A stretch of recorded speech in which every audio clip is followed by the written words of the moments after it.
ยองเจ้าของว่าโตแต่แก่ไหน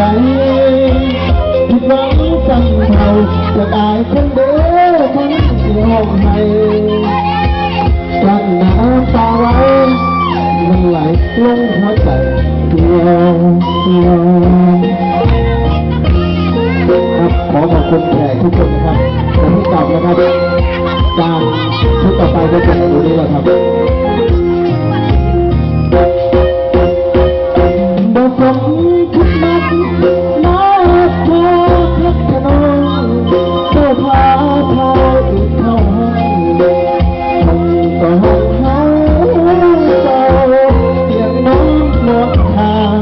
ทุกอย่างฉันใจคือเราเสียพาห้องเช่าบักเขายังมาเสียใจโยนบักเขาลอยที่ตายนั้นเด็กน้อยยองบ่เป็นเจ้าของว่าเกิดตั้งแต่รุ่นใดที่หวังสำเภาที่เอาคนเดียวทั้งที่ห้องให้ฉันน้ำตาไว้ไม่หัวใจยอม